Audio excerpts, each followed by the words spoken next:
Good evening. I'm Betty Young, and I'm here tonight to pay tribute to my father. I like talking to intelligent people. That's what Dad would say when one of us kids would tease him about talking to himself. Dad is a simple, gentle, well-respected, fun-loving family man. When I say he's simple, Dad would much rather sit at a park bench eating a hot dog than he would go into a fancy restaurant. And as far as vacations go, he never had any desires to go to big resorts or anything. He took us kids camping all summer long whenever the weather was nice on weekends or on his 2-week vacation. We spent family time and went camping. Enjoyed every minute of it. Grew up with nature and loved it. Dad is a gentleman. I never heard him raise his voice. He didn't have to. He raised 4 children without having to holler at us. But we all knew when he meant business, and we all respected him and admired him for it. He raised 4 children that today yet love spending time with family and spending time with Mom and Dad.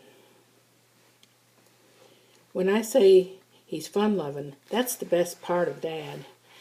At family get-togethers, about all we do is tell stories, and most of them about my dad. We call them dad stories because a lot of silly things happened to my dad, and we love to tell those stories. For instance, once one of us kids left this great big plastic ball right in the walkway.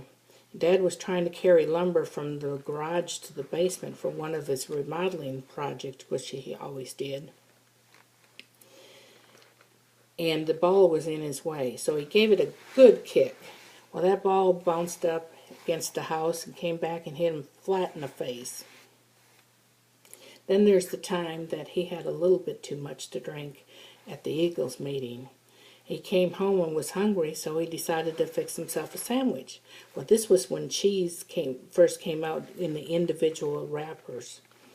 Well, he put the meat on the bread and slapped a piece of cheese on it, proceeded to eat that sandwich. Well, he couldn't bite through that cheese because it still had the plastic on it.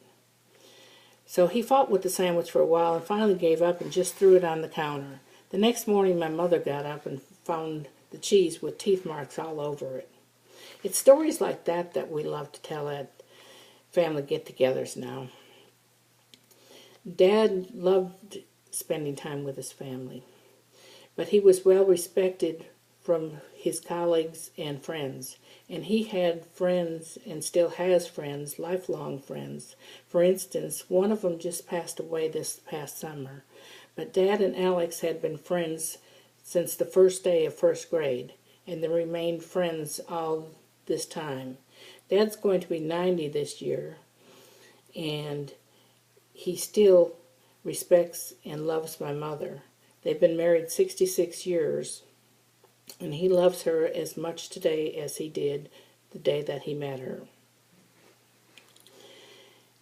Dad is a true trooper and worked hard to provide for his family. But he is a true family man and loves us all equally. We love spending time with him. And one of my favorite things is going by and picking up Dad on a nice day, putting the top down on the car and taking him for a ride. Sometimes we're gone 7 or 8 hours. But he loves every second of it, just father and daughter time. I took him to Alaska once, just a father and daughter trip. And when we got back, I got this wonderful handwritten thank you card from him. This is how sensitive my dad can be. Dear daughter, thank you again for the invitation to spend time with you in Alaska. I feel very fortunate to have a daughter who would take her old man on a trip like you did. I feel you are my friend as well as a wonderful daughter. But Dad feels his way about his whole family, and we all love and respect him, and he deserves all the tribute in the world. Thank you.